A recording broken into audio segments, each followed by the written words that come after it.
Alhamdulillah, monggo ingkang dahar diterasaken. Alhamdulillah kita kerawuhan salah setunggalipun duriah Nabi inggih menika Al-Karim Ibnul Karim Al-Habib Bahar bin Smith saking Jakarta.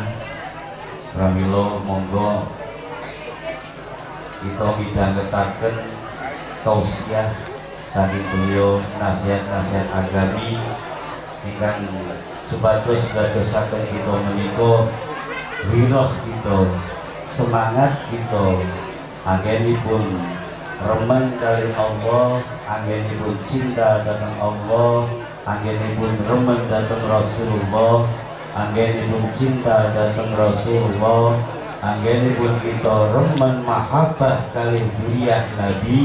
Saestu kita saged tanam wonten manah, saestu kita dados tiang-tiang ingkang saged wilujeng wonten dunya hakal akhirat. Amin amin ya rabbal alamin. Tafadhal ya Habib.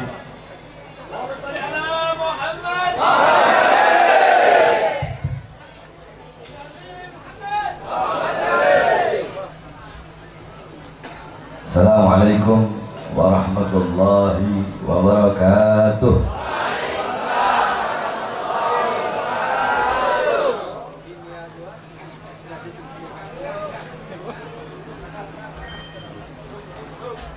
Alhamdulillah, Alhamdulillahil qawiyyi sultanuh, al-wadihil burhanuh, al-mabsud fil wujud karamuhu wa ihsanuh. Allahumma salli wa sallim wa barik wa karrim wa azzim ala nuril anwar wa sirril asrar wa tiryakil aghyar wa miftahi babil yasar sayyidina wa maulana Muhammadinil Mukhtar wa alihil athhar wa ashabihil akhyar adada ni'amillahi wa ifdalih. Amma ba'd. Yang saya cintai, yang saya muliakan, para alim ulama, para habaib, para kiai, para asatid, para tokoh masyarakat, para aparat pemerintah, wabil khusus guru kita bersama Al-Ustadz Lutfi, kemudian Al-Ustadz Wildan, beserta seluruh keluarga besar beliau, beserta seluruh hadirin hadirat, bapak-bapak, ibu-ibu, khususnya para pemuda-pemudi umat baginda Nabi besar Muhammad yang selalu dimuliakan oleh Allah Subhanahu wa taala. Alhamdulillah, segala puji dan syukur kehadirat Allah Subhanahu wa taala. Dialah Allah Subhanahu wa taala yang maha besar, yang maha besar, yang besar selain Allah kecil. Dialah Allah Subhanahu wa taala yang maha kaya, yang kaya selain Allah miskin. Dialah Allah yang maha perkasa, yang perkasa selain Allah lemah. Dialah Allah Subhanahu wa taala yang maha hidup, yang hidup selain Allah pasti akan mati. Dialah Allah yang maha ada, yang ada selain Allah pasti akan tiada, yang wujud selain Allah pasti akan binasa. Sedangkan hidupnya Allah, adanya Allah, wujudnya Allah kekal abadi selama-lamanya, tidak akan pernah musnah, tidak akan pernah hancur, dan tidak akan pernah binasa. Dialah Allah Subhanahu wa taala yang dimana pada malam hari yang mulia ini Allah Subhanahu wa taala yang menggerakkan hati kita, sehingga hati kita menggerakkan kedua langkah kaki kita untuk duduk di majlis yang penuh dengan kemuliaan ini, majlis tempat yang menjadi tempat turunnya rahmat, tempat yang menjadi tempat turunnya berkah, tempat yang menjadi tempat turunnya hidayah, tempat yang menjadi tempat turunnya maghfirah. Yang dimana majlis-majlis perkumpulan pada malam hari seperti ini, inilah peninggalan baginda Nabi besar Muhammad. Saudara-saudara, jikalau kalian ingin tahu seperti apa perkumpulan Nabi Muhammad SAW, maka lihatlah pada malam hari ini kita duduk di majelis ini, seperti inilah dulu perkumpulan Nabi Muhammad bersama para sahabat-sahabat. Majelis-majelis seperti ini adalah peninggalan Nabi Muhammad. Majelis-majelis seperti ini adalah warisan daripada baginda Nabi besar Muhammad. Nabi Muhammad tidak mewarisi harta. Nabi Muhammad tidak mewariskan harta, pangkat, dinar, dirham, emas, permata, jabatan, kekuasaan. Bukan itu warisan Nabi Muhammad. Warisan Nabi Muhammad majelis-majelis ilmu. Warisan Nabi Muhammad majelis-majelis zikir. Warisan Nabi Muhammad adalah ilmu, amal, akhlak, adab, wara', khauf, khasyah, ikhlas, zuhud, ibadah, qanaah. Para ulama, para kiai, para ustadz, beliau adalah warisan dan pewaris baginda Nabi besar Muhammad SAW. Kita duduk pada malam hari ini untuk mendapatkan warisannya Nabi Muhammad. Kita duduk pada malam hari ini untuk menerima warisan Nabi Muhammad. Saudara-saudara, ketika kita mendapatkan warisan Nabi Muhammad, apakah ada warisan yang lebih mahal? Apakah ada warisan yang lebih bernilai, warisan yang lebih berharga selain daripada warisan Nabi Muhammad? Tidak ada warisan yang lebih mahal, tidak ada warisan yang lebih berharga, tidak ada warisan yang lebih utama, tidak ada warisan yang lebih bernilai selain daripada warisan baginda Nabi besar Muhammad sallallahu alaihi wasallam. Bukankah Abdullah bin Mas'ud, bukankah Abu Hurairah radhiyallahu anhu, pernah Abu Hurairah pergi ke pasar? Abu Hurairah pergi ke pasar, kemudian Abu Hurairah berkata kepada orang-orang pasar, wahai orang-orang pasar, di masjid sedang dibagi-bagikan warisan Nabi Muhammad. Orang yang berdagang berhenti berdagang, yang punya toko menutup tokonya, mereka semua pergi ke masjid. Ketika mereka pergi ke masjid, mereka tidak melihat sedang dibagi-bagikan harta, mereka tidak melihat sedang dibagi-bagikan pakaiannya Nabi Muhammad, atau harta Nabi Muhammad, atau pedang Nabi Muhammad, atau perisai Nabi Muhammad. Tidak. Ketika mereka sampai di masjid, yang ada adalah halaqah-halaqah, lingkaran-lingkaran orang-orang yang sedang menuntut ilmunya Allah Subhanahu wa taala. Mereka pun orang-orang pasar berkata kepada Abu Hurairah, wahai Abu Hurairah, mana katamu sedang dibagi-bagikan warisan Nabi Muhammad? Kami tidak melihat sedang dibagikan harta, kami tidak melihat sedang dibagikan emas, permata, dinar, dirham. Yang ada hanyalah perkumpulan-perkumpulan orang yang sedang menuntut ilmunya Allah. Apa kata Abu Hurairah? Majlis-majlis ilmu, majlis-majlis zikir, itulah warisan baginda Nabi besar Muhammad sallallahu alaihi wasallam.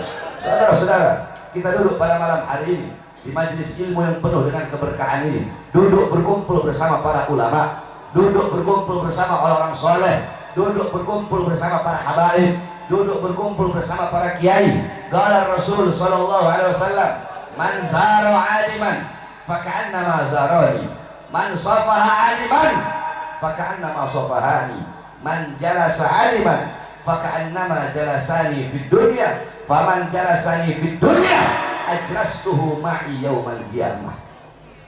Apa kata Rasulullah? Man zara aliman, siapa orang zara yang berkunjung, man siapa orang yang berkunjung, siapa orang yang datang, siapa orang yang berkunjung, yang mendatangi aliman, orang alim, maka nama zarani, seakan-akan dia berkunjung kepadaku. Ente datang ke ulama, ente datang kepada ustaz, ente datang kepada kiai, seakan-akan ente datang kepada baginda Nabi besar Muhammad sallallahu alaihi wasallam. Man safaha aliman, barang siapa yang mencium tangan orang alim, mencium tangan para ustaz, mencium tangan para kiai, mencium tangan para pewaris Nabi Muhammad, mencium tangan para penyambung lidah Nabi Muhammad, maka anda masofahani, seakan-akan kalian mencium tanganku, kata Rasulullah SAW. Saudara-saudara sekalian yang dimuliakan oleh Allah, ngomong-ngomong tentang mencium tangan ulama, tentang mencium tangan orang soleh, dalam kitab Tajul Arsh diceritakan, dulu di India ada seorang wali besar, seorang ulama besar, seorang wali yang menjadi namanya Habib Muhammad Maulad Danggal Al-Abbas. Ini Habib Muhammad tinggalnya di hutan, saudara-saudara. Beliau nggak pernah pakai baju, tinggalnya di hutan. Setiap hari orang-orang Hindu datang sowan sama beliau. Pulang dari hutan, kebanyakan para orang Hindu ini semuanya masuk Islam. Akhirnya Raja Hindu ketika itu marah. Kemudian Raja Hindu mendatangi Habib Muhammad. Raja Hindu berkata, "Ya Habib, kalau engkau tidak berhenti memasukkan rakyatku masuk ke dalam agamamu, besok aku akan datang kemari membawa pasukan gajah yang banyak dan aku akan meratakan ini hutan dengan tanah." Apa jawab Habib Muhammad? Jawab beliau, "Silahkan wahai raja, silahkan datang, bawa engkau punya pasukan yang banyak." Besoknya raja tersebut datang bawa pasukan gajah yang banyak. Kemudian Habib Muhammad Al-Attas, beliau memerintahkan nyamuk-nyamuk yang berada dalam hutan untuk apa? Untuk melawan pasukan gajah tersebut. Ini gak masuk akal. Masa nyamuk mau lawan pasukan gajah? Tetapi dengan izin Allah, nyamuk-nyamuk yang ada di hutan tersebut mengalahkan, meluluh lantahkan, menghancurkan pasukan gajah milik Raja Hindu tersebut. Nah, singkat cerita, ketika ini Raja Hindu melihat karomah daripada Habib Muhammad, Raja Hindu pun berjanji setiap hari Jumat akan datang ke Habib Muhammad untuk membawakan makanan, dan setiap raja datang bawa makanan, pulang dari situ, itu raja mencium tangannya Habib Muhammad. Padahal ini Raja Hindu. Akhirnya meninggal ini raja, saudara-saudara. Ketika ini raja meninggal, orang gini kalau meninggal apa ya? Dikubur atau dibakar? Dibakar. Ketika jasad ini raja dibakar, semua jasadnya hancur jadi abu kecuali tangan dan hidungnya yang raja yang tidak hancur. Berkali-kali dibakar nggak hancur. Akhirnya keluarga kerajaan datang ke Habib Muhammad. Ini keluarga kerajaan bilang, "Ya Habib, jenazahnya ini raja berkali-kali dibakar tapi tidak terbakar. Semuanya hancur jadi abu kecuali tangan kanannya dan hidungnya itu raja yang tidak hancur." Apa kata Habib Muhammad?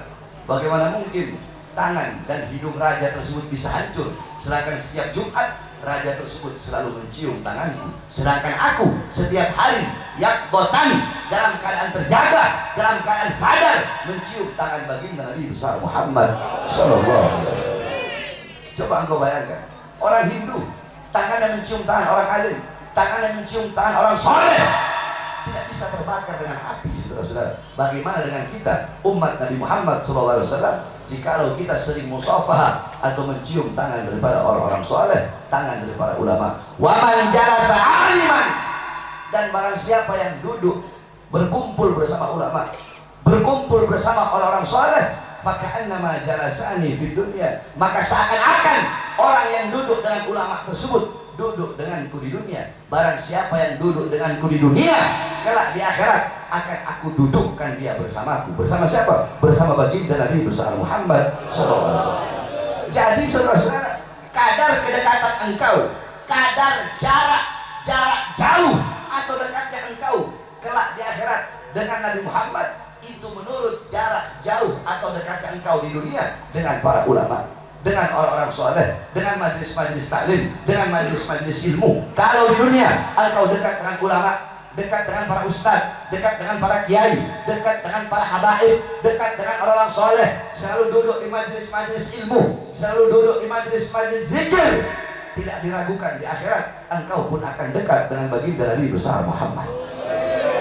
Tetapi kalau di dunia engkau jauh dari ulama, jauh dari orang-orang soleh, jauh dari para ustadz, jauh dari para kiai, jauh dari para habaib, jauh dari majelis ilmu, jauh dari majelis zikir, jauh dari majelis sholawat, jauh dari majelis maulid, lidahmu kering daripada membaca Al-Quran, lidahmu kering daripada berzikir, daripada mengucapkan tahlil, tahmid, tasbih, takbir, tamjid, lidahmu kering dari sholawat, dipastikan di akhirat engkau pun akan jauh daripada baginda Nabi besar Muhammad sallallahu alaihi wasallam. Oleh karenanya jangan jauh dari ulama, jangan jauh dari orang-orang soleh. Saudara-saudara, kita dengan para ulama tidak akan pernah sama. Jangan pernah dengar orang yang comornya suka ngomong, "Oh, kita sama ustadz itu sama, kita sama kiai itu sama, kita sama habib itu sama." Orang bodoh, orang goblok kalau dia ngomong seperti itu. Siapa yang bilang tidak sama? Yang bilang tidak sama bukan ustadz, yang bilang tidak sama bukan kiai, yang bilang tidak sama bukan para salafun saleh, bukan para tabi'in, bukan para tabi'in, bukan para sahabat, bukan juga Nabi Muhammad. Tapi yang mengatakan bahwasanya para ulama dengan kita tidak sama adalah Allah Subhanahu wa taala. Dalam Al-Qur'an Allah Subhanahu wa taala berfirman, "Qul hal yastawi alladziina ya'lamuuna wal ladziina la ya'lamuun." Kata Allah, katakanlah, apakah sama orang-orang yang berilmu? Apakah sama para ulama? Apakah sama para ustadz? Apakah sama para kiai? Apakah sama para orang-orang soleh dengan orang-orang biasa seperti kita? La yastawuna abada, la fid dunya wala fil akhirah. Tidak akan pernah sama kita dengan para ulama, tidak akan pernah sama kita dengan para ustadz, kita dengan para kiai, kita dengan para habaib, kita dengan orang-orang soleh. Kata Allah, tidak akan pernah sama, la fid dunya wala fil akhirah. Di dunia tidak sama, di akhirat tidak sama. Saudara-saudara, para ulama, orang-orang soleh, duduknya ibadah, makannya ibadah, mandinya ibadah, perkara-perkara ibadah, perkara-perkara mubah yang beliau lakukan bernilai ibadah di sisi Allah Subhanahu wa taala. Kita tidurnya sia-sia, makannya sia-sia, mandinya sia-sia. Para ulama, orang-orang soleh, mereka melangkahkan kaki mereka, setiap langkahan kaki tersebut dihitung pahala oleh Allah Subhanahu wa taala. Memandang wajah ulama, memandang wajah orang soleh, sampai-sampai dikatakan oleh Rasulullah, nadruka ila wajhil alim nadratan fa fariha biha fa khalaqallahu min tilka nadra malakan yastaghfir lahu ila yaumil qiyamah. Orang yang memandang wajah ulama, orang yang memandang wajah orang yang berilmu dengan pandangan bahagia, dengan pandangan kegembiraan, maka dari setiap pandangan tersebut akan Allah ciptakan malaikat yang memohonkan ampun atas dosa orang yang memandang orang alim tersebut. Malaikat itu akan bersujud kepada Allah sampai datangnya hari kiamat, dan malaikat itu tidak akan mengangkat kepalanya sebelum Allah mengampuni dosa orang yang memandang wajah orang alim tersebut. Memandang wajah ulama, sampai-sampai di zaman Al-Imam Syekh Abu Yazid Al-Bustami, ketika itu ditimpa musim kemarau, saudara-saudara. Ketika ditimpa musim kemarau, orang-orang kumpul untuk sholat istisqa, kumpul untuk sholat minta hujan. Berkali-kali sholat, tapi hujan nggak juga turun. Ada satu anak muda, dia mengangkat tangan dan dia berdoa, ya Rabb, bihaqqi ma fi ra'si inzil matar. Ya Allah, demi hak yang ada dalam kepalaku, turunkan hujan. Tiba-tiba turun hujan, saudara-saudara. Nah, ini orang-orang kampung tadi yang sholat istisqa, mereka datang kepada anak muda. Mereka berkata, ya gulam, wahai anak muda, kami berkali-kali sholat istisqa, berkali-kali sholat minta hujan, hujan nggak turun. Tetapi kamu satu kali berdoa, satu kali bermohon kepada Allah dengan membawa hak yang ada dalam kepalamu, Allah terima engkau punya doa. Memangnya ada apa dalam kepalamu? Anak muda tersebut berkata, di dalam kepalaku ada kedua bola mata, yang dimana kedua bola mata ini pernah aku gunakan untuk memandang wajahnya Syekh Abu Yazid Al-Bustami. Maka dengan keberkahan kedua mata yang pernah memandang wajah ulama, yang pernah memandang wajah orang soleh, maka aku bawa kedua mataku ini menghadap Allah dengan harapan Allah menerima doaku, dan Allah pun menerima doaku dengan sebab kedua mata yang pernah memandang wajah ulama, memandang wajah wali, memandang wajah orang soleh. Jadi tidak sama ente memandang wajah ulama dengan memandang wajah orang-orang yang bodoh. La fid dunya, di dunia keadaannya tidak sama, derajatnya tidak sama, di akhirat pun tidak sama. Di akhirat para ulama Allah berikan 700 derajat, ma bainad darajataini masiratu khamsami'ati am, yang dimana di antara dua derajat Allah jaraknya di antara derajat pertama dengan derajat kedua, derajat kedua dengan derajat ketiga, derajat ketiga dengan derajat keempat. Di antara dua derajat jaraknya 500 tahun perjalanan kaki, saudara-saudara. Maka bagaimana mungkin kita akan menyamakan diri kita dengan para ulama? Bagaimana mungkin kita akan mensejajarkan kedudukan kita orang yang bodoh dengan beliau-beliau para ulama dan orang-orang soleh? Sampai-sampai dikatakan, famal hayat illa li ahlil ilm wa mal mautu illa li ahlil jahl. Tidak ada kehidupan kecuali kehidupan hanya miliknya orang-orang yang berilmu, dan tidak ada kematian kecuali kematian hanya miliknya orang-orang yang bodoh. Al jahlu qabla mauti mautun li ahli fa ajsaluhum qabla al kuburi kuburu. Orang-orang yang bodoh sebelum kematian datang, sesungguhnya mereka telah mati. Jasad mereka sebelum dikubur, sesungguhnya jasadnya telah terkubur. Al-alim hayatuhu abada. Orang-orang yang berilmu, hidup mereka abadi selama-lamanya. Bukan berarti mereka tidak mati, bukan berarti mereka nggak hancur, bukan berarti mereka nggak binasa. Mereka mati, jasad mereka hancur, raga mereka hancur, nama mereka terpampang di batu nisan. akan tetapi mengenang mereka akan abadi selama-lamanya. Contoh saudara-saudara, ibunda Nabi Muhammad SAW, Sayyidatuna Aminah radhiyallahu anha, beliau meninggal di Abwa, Al-Abwa Al-Ghariyah baina Makkah wal Madinah. Abwa adalah satu desa kecil yang berada di antara Makkah dan Madinah. Ketika itu sebelum beliau wafat, Rasulullah berumur 7 tahun. Apa syair beliau sebelum beliau wafat? Ibunda Rasulullah, beliau mengeluarkan syair. Apa syair beliau? Beliau berkata, kullu hayyin mayyit wa kullu jadidin bal wa kullu kibarin yafna, ana mayyitatun fadhikri bak faqad taraktu khaira wa waladtu tuhra. Apa kata ibunda Nabi Muhammad? Beliau berkata, kullu hayyin mayyit, segala sesuatu yang hidup pasti akan mati. Sebagaimana dalam Al-Quran, kullu nafsin dha'iqatul maut, segala sesuatu yang berjiwa, segala sesuatu yang bernyawa pasti akan merasakan yang namanya kematian. Kullu man 'alaiha fan, segala sesuatu yang ada di atas bumi pasti hancur, pasti binasa. Kullu syai'in khaliqun illa wajha, segala sesuatu zat apapun, wujud apapun, bentuk apapun akan musnah, akan hancur, akan binasa kecuali Allah Subhanahu wa taala. Kullu jadidin bal, kata beliau, segala sesuatu yang baru pasti akan usang. Rumah barumu tidak akan baru selama-lamanya. Baju barumu tidak akan baru selama-lamanya. Ada masanya dia usang. Kullu kibarin yafna, semua orang tua pasti mati. Semua orang tua pasti hancur. Semua orang tua pasti binasa. Ana mayyitatun, kata beliau, aku nanti pasti jadi mayat. Aku nanti pasti mati. Fadhikri bak, tetapi walaupun aku mati, mengenangku akan abadi selama-lamanya. Kenapa? Faqad taraktu khaira, karena aku telah meninggalkan kebaikan. Wa waladtu tuhra, aku telah melahirkan anak yang suci. Apa kebaikan yang ditinggalkan oleh beliau? Baginda Nabi besar Muhammad. Siapa anak suci yang dilahirkan oleh beliau? Baginda Nabi besar Muhammad. Sehingga setiap orang yang mengenang Nabi Muhammad pasti akan mengenang ibunda Nabi Muhammad. Setiap orang yang mengingat Nabi Muhammad pasti akan mengingat ibunda Nabi Muhammad.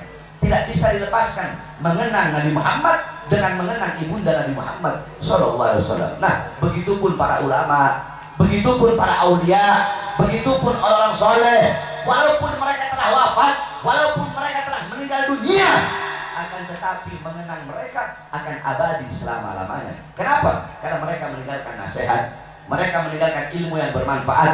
Al-Imam Asy-Syaikh Abdul Qadir Jailani, Syekh Abdul Qadir Jailani telah wafat ribuan tahun yang lalu, tapi sampai detik ini dan sampai nanti hari kiamat beliau hidup di dalam al-gunyahnya, beliau hidup di dalam futuhul ghaibnya, beliau hidup dalam fathul rabbaninya, beliau hidup di dalam ad-diwannya, beliau hidup dalam sirrul asrarnya, beliau hidup dalam usul as-sabanya. Syekh bin Hasan Asy-Syadzili radhiyallahu anhu, beliau wafat ribuan tahun yang lalu, tapi sampai detik ini, sampai hari kiamat beliau hidup dalam Hizbul Bahar, Hizbul Nasarnya, beliau hidup dalam Mafakhirul Aliyahnya, beliau hidup dalam Sirrul Jalil fi khawasi hasbunallah wa ni'mal wakilnya. Al-Imam Ghazali radhiyallahu anhu wafat ribuan tahun yang lalu, tapi sampai detik ini, sampai hari kiamat beliau hidup dalam Ihya Ulumuddinnya, beliau hidup dalam Bidayatul Hidayahnya, beliau hidup dalam Minhajul Abidinnya, beliau hidup dalam Miyarul Ilmnya, beliau hidup dalam Al-Wajiznya, beliau hidup dalam Al-Wasitnya. Seperti itulah para ulama, seperti itu orang-orang soleh, yakni a'yanuhum mafqudah wa amthaluhum fil qulub mawjudah. Walaupun jasad mereka hancur, walaupun raga mereka binasa, walaupun mereka telah tiada, akan tetapi mereka akan selalu dikenang selama-lamanya. Kenapa? Karena beliau meninggalkan kebaikan, beliau meninggalkan manfaat, beliau meninggalkan ilmu, beliau meninggalkan hikmah, beliau meninggalkan nasihat. Oleh karenanya saudara-saudara, wasiat saya, nasihat saya untuk semua hadirin yang ada di sini, jangan engkau jauh dari ulama, jangan jauh dari orang-orang soleh, jangan jauh dari majelis-majelis taklim, jangan jauh dari majelis-majelis zikir. Di akhir zaman seperti ini, fitnah, kerusakan terjadi di mana-mana, perzinahan di mana-mana, pelacuran di mana-mana, mabuk di mana-mana, narkoba di mana-mana, maksiat di mana-mana, mungkarat di mana-mana. dhalalat di mana-mana, sayiat di mana-mana, mukhalafat di mana-mana. Banyak orang yang lupa kepada Allah, banyak orang yang lalai, banyak orang yang sibuk dengan urusan dunianya, sibuk dengan urusan harta, pangkat, jabatan, tahta dan kekuasaan, sehingga lupa kepada akhirat, lupa kepada Allah Subhanahu wa taala. Kalian bapak-bapak zaman sekarang, pagi, siang, sore, malam sibuk mencari nafkah, sibuk mencari uang untuk memberi makan jasmani anak-anak kalian, tetapi kalian lupa memberi makan jiwa, hati dan roh anak-anak kalian. Jikalau kewajiban kita sebagai orang tua hanya memberi makan jasmani daripada anak-anak kita, maka tidak ada bedanya kita dengan binatang, saudara-saudara. Binatang dia memberi makan anak-anaknya, binatang memberi makan jasmani anak-anaknya. Akan tetapi yang membedakan kita dengan binatang, kita lebih wajib daripada memberi makan jasmani anak-anak kita, yaitu memberi makan jiwa, hati anak-anak kita. Apa makanan hati? Apa makanan jiwa? Apa makanan ruh? Makanan jiwa, makanan hati, makanan ruh anak-anak kita adalah ilmu. Hati 3 hari tidak kena ilmu, hati tersebut menjadi mati. Maka tanyakan kepada diri kita sebagai bapak-bapak, telah berapa lama kita menjadi sebab hati anak-anak kita mati? Ibu-ibu zaman sekarang, kalian para ibu-ibu, kalian tahu di mana letak lemari kalian, kalian tahu di mana letak kursi kalian, kalian tahu di mana letak kompor kalian, tapi kalian tidak tahu di mana letak anak perempuan kalian ketika malam. Kalian ibu-ibu, intan, emas, permata, uang, berlian, perhiasan, kalian kunci rapat-rapat dalam lemari, tapi kenapa anak-anak perempuan kalian umbar seperti binatang? Bukankah sebagai seorang ibu kalian adalah madrasatul ula, muaddibah, mudarrisah, muallimah lil abna? Kalian adalah madrasah pertama, guru pertama, pengajar pertama, pendidik pertama bagi putra putri kalian. Di akhir zaman, fitnah, kerusakan di mana-mana, maksiat di mana-mana. Engkau pengen selamat, ikuti para ulama, ikuti orang-orang saleh. Rasulullah bersabda, kun aliman, hei sekalian umatku, jadilah engkau orang alim, jadilah engkau orang yang berilmu. Habib, saya nggak bisa jadi orang berilmu, nggak bisa jadi orang berilmu. Kun muta'alliman, jadilah santri, jadilah penuntut ilmu. Habib, saya udah nggak bisa jadi penuntut ilmu, nggak bisa jadi santri, nggak bisa jadi penuntut ilmu. Kun mustami'an, jadilah pendengar ilmu, jadilah pendengar nasihat, pendengar hikmah, pendengar kalam para ulama. Habib, saya nggak punya waktu untuk mendengarkan nasihat para ulama, nggak punya waktu untuk mendengarkan nasihat para ulama. Pilihan terakhir, kun muhibban, jadilah pecinta, pecinta para ulama, pecinta orang-orang soleh, pecinta para ustadz, pecinta para kiai, pecinta para habaib. Itu pilihan terakhir bagimu, tidak ada pilihan setelah itu. Wala takun khamisan, jangan engkau jadi golongan yang kelima. Siapa golongan yang kelima? Ustadz bukan, ulama bukan, orang alim bukan, guru bukan, santri bukan, pendengar ilmu bukan, pecinta bukan, malah menjadi pembenci para ulama, malah menjadi pembenci para ustadz, malah menjadi pembenci para kiai. Jangan jauh dari ulama, jangan jauh dari orang soleh. Ikuti beliau-beliau, bagaimana ilmu beliau, akhlak beliau, adab beliau, budi pekerti beliau. Ambil intifa, jadikan beliau-beliau sebagai teladanmu, sebagai uswahmu, sebagai gudwahmu, teladanmu, pedolamanmu, idolamu. Ambil manfaat, ambil ibroh, ambil pelajaran dari beliau-beliau para ulama. Ikuti bagaimana jalan hidup mereka, walaupun kita tidak sepenuhnya mengikuti beliau-beliau. Al-Habib Ali bin Muhammad Al-Habsyi, beliau berkata, fasa' fi mas'au washrab ma'al qaum ma hum ala yahbuk rabbak mithla ma qad habahum. Ikuti beliau-beliau para ulama, para orang soleh. Ikuti beliau-beliau sejengkal demi sejengkal, selangkah demi selangkah. Ikuti amal beliau, ikuti akhlak beliau, adab beliau, ibadah beliau. Walaupun kita tidak sepenuhnya bisa mengikuti beliau. Siapa yang bisa mengikuti beliau-beliau, para aulia, para habaib, para ulama? Kita bisa mengikuti datuknya, kakeknya Asegaf, kakeknya Idrus, kakeknya Al-Habsyi, kakeknya Al-Attas, kakeknya bin Yahya, kakeknya bin Syahab, Faqihul Muqaddam, Muhammad ibn Ali Ba'alawi. Beliau di usia 7 tahun mengkhatamkan Al-Quran dalam 1 rakaat sholatnya. Bisa kita ikuti, bisa kita ikuti beliau. Salata wa salatina sanatan lam yanam la lailan wala naharan. Beliau Faqihul Muqaddam 33 tahun tidak tidur, tidak di siang hari, tidak juga di malam hari. Kenapa 33 tahun tidak tidur? orang bertanya, ya Imam, kenapa engkau selama 33 tahun tidak tidur? Apa jawab beliau? Bagaimana mungkin saya bisa tidur? Setiap saya melihat ke kanan, saya melihat sorga. Setiap saya melihat ke kiri, saya melihat neraka. Setiap saya melihat ke atas, saya melihat arasnya Allah Subhanahu wa ta'ala. Kita tidak bisa mengikuti beliau-beliau. Bisa engkau mengikuti Al-Imam Al-Habib Abdullah Ibn Abi Bakar Al-Idrus, usia 4 tahun, apa usia 6 tahun, beliau berpuasa selama 2 tahun berturut-turut dan cuma berbuka dengan 2 butir kurma. Usia 6 tahun, bapak-bapak, ibu-ibu, usia 6 tahun puasa selama 2 tahun berturut-turut dan cuma berbuka dengan 2 butir kurma. Makanya kalau ada orang yang puasanya hebat, saya nggak heran. Karena dari golongan kami, Habib Abdullah bin Abi Bakar Idrus, usianya 6 tahun, puasa selama 2 tahun berturut-turut dan cuma berbuka dengan 2 butir kurma. Di usia 10 tahun, beliau naik puasanya menjadi 4 tahun dan cuma berbuka dengan 4 butir kurma. Berarti 1 tahun buka puasa cuma pakai 1 butir kurma. Al-Habib Abu Bakar, Al-Habib Abu Bakar bin Abdullah Al-Attas, 1 kali duduk baca Yasin 90.000 kali. Jadi kita orang paling banyak 40 kali bolak-balik ziarah baca Yasin 40 kali. Saya nggak heran. Al-Habib Abu Bakar bin Abdullah Al-Attas 1 kali duduk baca Yasin 90.000 kali. Nah, kita tidak bisa mengikuti sepenuhnya amalan-amalan beliau, tetapi sejengkal demi sejengkal, selangkah demi selangkah, pelan-pelan kita ikuti beliau-beliau. Nah, dengan kita mengikuti beliau-beliau, apa kata Habib Ali Al-Habsyi? Maka Allah akan memberikan kepadamu apa-apa yang Allah berikan kepada beliau. Jikalau beliau-beliau Allah berikan rahmat, engkau yang mengikuti beliau-beliau pun akan Allah kasih rahmat. Beliau-beliau Allah kasih hidayah, engkau pun Allah kasih hidayah. Beliau-beliau Allah kasih keramat, engkau pun yang mengikuti beliau-beliau akan Allah beri keramat. Contoh, di daerah kami di Sulawesi, di tempat kami ada guru tua Al-Habib Idrus bin Salim Al-Jufri, pendiri Al-Khairat di Sulawesi Tengah.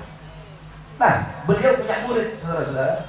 Beliau punya murid namanya Haji Amin. Jadi Al-Khairat dulu itu dari kayu. Al-Khairat dari kayu, di atas tempat santri, di bawah kantornya Habib Idrus bin Salim Al-Jufri. Ini Haji Amin. Kalau Habib Idrus panggil, Amin, dia nggak turun lewat tangga, dia loncat dari atas ke bawah. Kenapa? Dia nggak mau buat gurunya nunggu terlalu lama. Saya di pondok manggil santri sampai teriak-teriak 1 jam baru sampai. Nah, itu Haji Amin satu waktu ikut Habib Idrus dakwah naik perahu. Di tengah laut, imamahnya Habib Idrus, sorbannya Habib Idrus jatuh, saudara. Ketika imamah Habib Idrus jatuh, Haji Amin nggak pakai disuruh, langsung Haji Amin loncat di tengah laut. Haji Amin loncat, dia ambil imamah Habib Idrus, dia naik lagi ke atas perahu. Ketika dia naik di atas perahu, semua orang yang di perahu itu melongok, dia kaget. Kenapa? Tidak ada setitik pun basah. Ternyata Haji Amin jalan di atas laut. Kenapa Allah kasih keramat? Allah kasih keramat karena mengikuti Shahibul Keramat. Makanya ikuti beliau-beliau, para ulama, orang soleh, jangan jauh, khususnya para habaib. Nah, di Wonosobo saya dengar banyak para habaib. Ikuti beliau-beliau, jangan jauh dari para habaib, jangan jauh dari anak cucu Rasulullah Shallallahu Alaihi Wasallam. Di Pekalongan ada Habib Bagir Lampos, ada keluarga besar Sahibul Hol, kemudian ada Habib Lutfi bin Yahya, kemudian di daerah Semarang ada keluarga besar Pak Putra, kemudian di daerah Jawa Tengah banyak para habaib, apalagi di Pekalongan, di Pemalang, di Tegal ada keluarga besar Sahibul Hol Haddad, di Wonosobo banyak para habaib. Jangan jauh dari para habaib, jangan jauh dari para anak cucu Rasulullah Shallallahu Alaihi Wasallam. Rasulullah bersabda, ahli baitika safinatin Nuh, keluargaku, anak cucuku bagaikan perahunya Nabi Allah Nuh. Siapa yang naik selamat, yang tidak naik tidak akan pernah selamat. Engkau pengen selamat, cintai, ikuti anak cucu Rasulullah Shallallahu Alaihi Wasallam. Rasulullah bersabda, hum itrati khuliqu min tinati fawailun lil mukadzibina bi fadlihim Man ahabbahum ahabbahullah, man abghadahum abghadahullah. Mereka keluargaku, mereka anak cucuku, mereka diciptakan dari tanahku. Barang siapa yang mencintai mereka anak cucuku, maka Allah akan mencintai mereka. Barang siapa yang membenci mereka anak cucuku, maka Allah akan membenci mereka. Awas, jangan sampai ada dalam hatimu rasa benci, walaupun sebesar biji zarrah. Engkau benci kepada habaib, engkau benci kepada cucu Rasulullah, dipastikan hasyarahullah yaumal qiyamah yahudiyan. Qala in shoma wa shalla ya Rasulullah. Kila in shoma wa shalla ya Rasulullah. Qala in shoma wa shalla. Kamu mati dalam keadaan membenci habaib, mati dalam keadaan membenci anak cucu Rasulullah.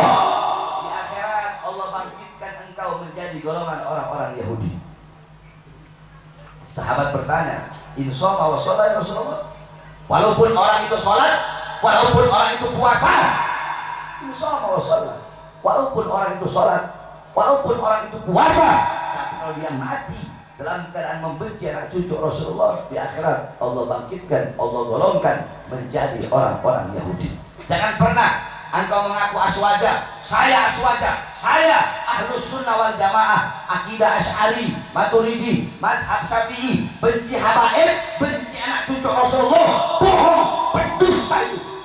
Kalau ada orang mengaku ahlus sunnah wal jamaah terus benci sama habaib, benci sama anak cucu Rasulullah, bohong ahlus sunnah wal jamaahnya, pendusta, pembohong, penipu itu orang.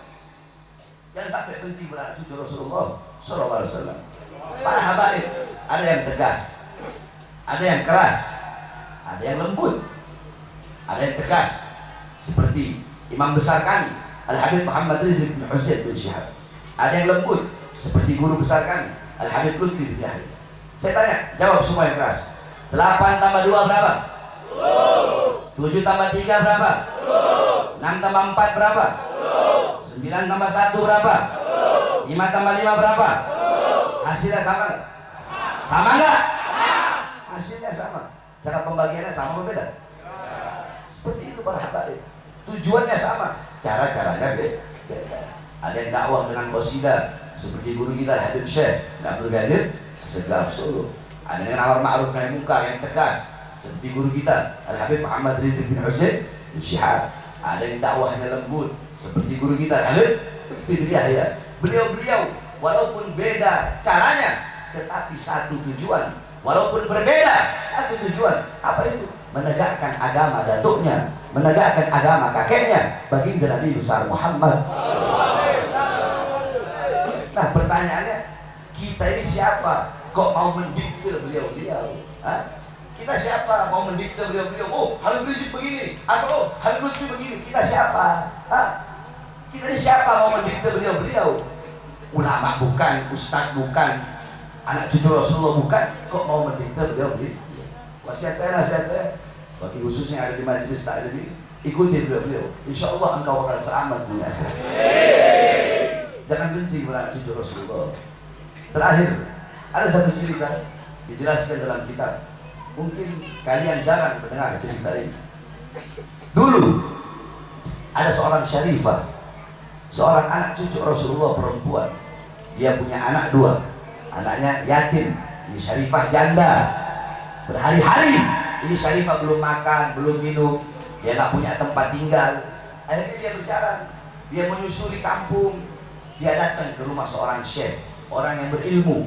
Karena dia tahu, yang tahu keutamaannya habaib, yang tahu keutamaan syarifah, yang tahu keutamaan anak cucu Rasulullah, pasti orang yang mengerti ilmu agama. Datang dia kepada seorang syekh. Dia bilang, ya syekh, saya seorang syarifah, saya seorang janda, anak-anak saya yatim. Saya sudah 3 hari 3 malam saya tidak makan. Bersediakah engkau memberi saya makan? Saya tidak minum, belum minum. Bersediakah kamu memberi saya minum? Saya berhari-hari belum istirahat. Bersediakah engkau memberi tempat tinggal sementara untuk saya istirahat? Apa kata syekh tadi? Sambil menganggap remeh, dia berkata, apa buktinya kalau kamu syarifah? Apa buktinya kalau kamu adalah anak cucu Rasulullah SAW? Pergi kamu. Diusir oleh syekh tersebut. Seorang syarifah, dia keluar dari rumah syekh tersebut dengan perasaan yang tersakiti. dengan hati yang sakit, dengan perasaan yang kecewa, dengan berlinangan air mata, seorang syarifah yang dalam tubuhnya mengalir darah manusia, yang di akhir nafasnya kedua bibirnya bergerak dengan dua gerakan mengatakan ummati ummati. Seorang syarifah yang di dalam tubuhnya mengalir darah seorang manusia yang pagi, siang, sore, malam, kehujanan, kepanasan, berdakwah, berdarah, berkeringat, berdakwah demi mengenalkan Islam untuk umatnya. Seorang syarifah yang di dalam tubuhnya mengalir darah seorang manusia yang 3 hari 3 malam mengganjal perutnya dengan sebongkah batu kelaparan demi umatnya. Pergi syarifah tersebut dengan perasaan hati yang tersakiti, saudara-saudara. Akhirnya syarifah tersebut sampai di rumah seorang majusi, seorang penyembah api, seorang penyembah matahari. Ketika sampai, syarifah tersebut berkata sebagaimana perkataan yang dia sampaikan kepada seorang syekh tadi.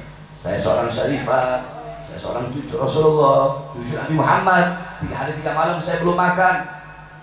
Kata majusi, kamu cucunya Muhammad, nabinya orang Islam, rasulnya umat Islam, yang diagung-agungkan, yang sangat dihormati oleh umat Islam. Kamu cucunya. Oh, ayo, mari silahkan masuk. Masuk di syarifah, dimuliakan. Padahal ini orang majusi, saudara-saudara. Singkat cerita, malamnya seorang syekh tadi, dia bermimpi. Di dalam mimpinya ada sebuah sosok, yang dimana sosok yang ada di depannya ini membelakangi dia, tidak mau melihat dia. Sosok tersebut sedang menggiring orang-orang untuk masuk ke dalam surga. Ayo masuk, ayo masuk. Tiba-tiba Syekh berkata, siapa engkau? Orang yang di hadapan dia berkata, Ana Muhammad Rasulullah. Saya adalah Muhammad Rasulullah. Ya Rasulullah, siapa orang-orang yang kamu suruh masuk ke dalam surga itu? Kata Rasulullah, mereka yang saya suruh masuk surga, mereka adalah umatku. Jadi Syekh tadi berkata, ya Rasulullah, aku juga umatmu. Tapi kenapa aku tidak engkau suruh masuk ke dalam surga sebagaimana mereka engkau giring di dalam surga? Apa kata Rasulullah? Apa buktinya kalau engkau adalah umatku? Apakah engkau masih ingat kata-kata ini yang engkau lontarkan kepada anak cucuku yang membutuhkan pertolongan? Apa buktinya kalau engkau adalah umatku? Bangun ini Syekh tadi, dia langsung cari di syarifah. Dia cari sampai dapat rumahnya majusi. Dia bilang, wahai orang majusi, berikan syarifah itu kepadaku. Apapun yang kau minta, berapapun uang yang kau minta, akan saya kasih. Yang penting beri syarifah itu kepadaku. Apa kata majusi? Tunggu dulu. Saksikanlah wahai Syekh, dengan berkat syarifah ini aku masuk ke dalam Islam, dan aku bermimpi kakeknya Rasulullah menyediakan istana kepadaku kelak di surganya Allah Subhanahu wa Ta'ala. Saya tanya, semua yang hadir di sini mau jadi pembenci atau mau jadi pecinta? Mau jadi pembenci atau pecinta? Cintai para habaib, cintai para anak cucu Rasulullah, cintai juga para ulama, karena beliau-beliau adalah para pewaris keilmuan Rasulullah SAW, para penyambung lidah baginda Nabi besar Muhammad SAW. Mudah-mudahan majelis serapanan yang ada di sini yang dipimpin oleh Ustaz Bildan, mudah-mudahan semua jamaah majelisnya tidak keluar dari majelis kecuali Allah ampuni dosa-dosanya, dosa-dosa yang telah lalu, dosa-dosa yang akan datang, dosa-dosa yang tampak, dosa-dosa yang tidak tampak. Semua hajat-hajat yang dikabulkan oleh Allah Subhanahu wa Ta'ala, hajat-hajat dunia, khususnya hajat-hajat akhirat. Semoga semua anak-anak bapak-bapak, anak-anaknya ibu-ibu menjadi anak-anak yang soleh dan solehah, alim dan alimah, abid dan abidah, zahid dan zahidah. Allah luaskan rezekinya, Allah permudah urusan dunia akhiratnya, Allah lancarkan semua urusan-urusannya. Amin amin rabbal alamin. Mudah-mudahan di dunia pada malam hari ini kita duduk berkumpul bersama orang soleh, berkumpul bersama para ulama. Kelak di akhirat kita bisa berkumpul dengan baginda Nabi besar Muhammad sallallahu alaihi wasallam. Amin amin ya rabbal alamin. Rabbana syarifna wa karimna bi ru'yah sayyidina Mustafa Rasulullah sallallahu alaihi wasallam. Ya Rabbana syarifna wa karimna bi ru'yah sayyidina Mustafa Rasulullah sallallahu alaihi wasallam. Wa sallallahu alaihi wasallam Muhammadin wa ala alihi washabbihi wasallam. Walhamdulillahi rabbil alamin. Wasiat saya terakhir kepada seluruh hadirin, jangan lepas daripada aurat, jangan lepas daripada izin, Ya, kalau bisa habis maghrib baca rotib haddad, habis isya baca rotib al-Aqqas, sebelum subuh baca doa fajar, ba'da subuh baca wirdul latif, sebelum zuhur baca futuhatul arsyiyah, ba'da zuhur baca mafatihus sa'adah, kemudian wirid sakron, kemudian hizib nawawi, kemudian hizib khafi. Sebelum asar baca wirdul kabir, wirdul shaghir, Asy-Syaikh Abu Bakar bin Salim. Ba'da asar baca ba'da asar baca hizib bahar, hizib nasr, Asy-Syaikh Abdul Hasan Asy-Syadili. Sebelum maghrib wirdul latif, ba'da maghrib ratibul haddad. Begitu terus setiap hari, insyaallah akan Allah berikan rezeki yang luas, kemudian akan Allah jaga, ya. Akan Allah jaga, akan Allah berikan keamanan kepada kita semua. Itu adalah aurat wirid para habaib seperti itu. Seperti tadi, habis maghrib ratib haddad, habis isya ratib al-Aqqas, sebelum subuh doa fajar, pada subuh wirdul latif, sebelum zuhur futuhatul arsyiyah, pada zuhur mafatihus sa'adah, hizib hizib nawawi, wirid sakran, doa pagi muqaddam, sebelum asar wirdul kabir, wirdul shaghir, Asy-Syaikh Abu Bakar bin Salim. Ba'da asar hizib bahar, hizib nasr, Asy-Syaikh Abdul Hasan Asy-Syadili. Sebelum maghrib wirdul latif. Begitu terus, dan ini kami jasahkan umum, mudah-mudahan saudara-saudara bisa mengamalkannya. Amin amin ya rabbal alamin. Dan saya juga berterima kasih kepada saudara-saudara saya dari Banser. Saya sudah lama ceramah dari jagain Banser. Terakhir saya ceramah dikawal sama Banser itu di Tangerang, waktu saya lagi di infus. Nah, saudara-saudara kita dari Banser yang bopong saya waktu itu sekitar 6 tahun lalu. Alhamdulillah sekarang dikawal dan dijaga oleh Banser. Mudah-mudahan semua Banser Allah permudah urusan dunia, bisa menjaga para ulama, bisa menjaga para kiai, bisa menjaga para habaib. Di akhirat Allah kumpulkan bersama para ulama, Allah kumpulkan bersama Rasulullah SAW. Amin amin ya rabbal alamin. Kita doakan juga guru kita Ustaz Wildan, Ustaz Lutfi, mudah-mudahan Allah panjangkan umur beliau-beliau, Allah sehatkan jasmani dan ruhani beliau-beliau, Allah kuatkan langkah kaki beliau di dalam berdakwah, di dalam Allah Subhanahu wa taala, di dalam mengajar para santri-santrinya. Allah berikan keistiqomahan, bisa memimpin kita semua menuju syafaat Rasulullah SAW. Amin amin ya rabbal alamin. Ini saja sedikit yang dapat saya sampaikan, kurang lebihnya saya mohon maaf. Wal afu minkum. Wassalamualaikum warahmatullahi wabarakatuh.